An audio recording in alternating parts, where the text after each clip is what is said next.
sa i takon Butrintit, vetëm për të dhënë një shifër, nëse do krahasonin 2023-shin e menaxhuar me një zyrë që quhej Zakpa dhe në kushtet shumë vështira që ka qenë menaxhimi Butrintit, të paktën në vitin përpara se unë të merrja drejtimin e Ministrisë Kulturës, nuk e kam për asnjë lloj themi demaskimi të askujt, mendoj që ka qenë pikërisht problematika e mungesës së një modeli që ka bërë që ne të vinim aty ku ishim, dhe modeli i ri pra 2023-2025 kemi 148% më shumë vizitorë në vitin 2025 dhe kemi 318% më shumë të ardhurë në Butrin.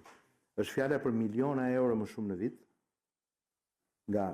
2 vjet, jo nga 20 vjet, por nga 2 vjet, të cilat janë potencialisht një mundësi shumë e mirë për shkak se modeli është i duhuri, që këto për transparencën që ka modeli i ri, për mënyrën si funksionon Fondacioni i Menaxhimit Butrintit, për të gjitha ato instrumenta që ne po përdorim, që të jemi edhe së bashku, po të jemi edhe në mbështetje, po të jemi edhe aq sa duhet të distancuar nga menaxhimi i ekspertëve dhe i profesionistëve të Butrintit, sepse është një sit shumë i rëndësishëm botëror në UNESCO, dhe kështu që e kemi kokën lart në këtë drejtim dhe jam i bindur që jemi në jo vetëm jemi në duar të sigurta për shkak të këtij modeli që ne kemi zgjedhur, por do të shikojmë që do të kemi një kujdes nga pikpamja e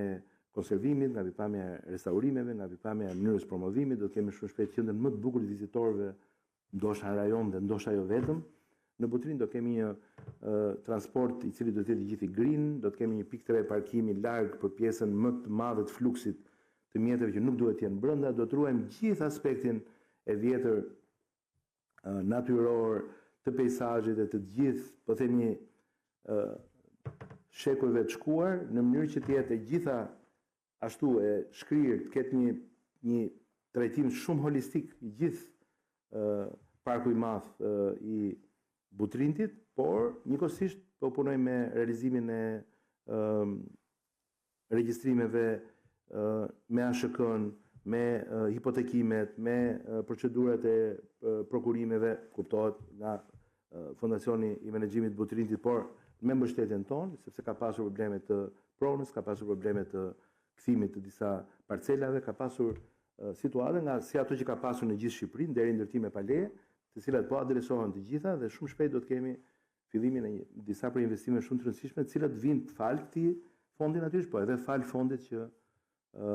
Fondacioni Shqiptar Amerikan për Zhvillim vë dhe shton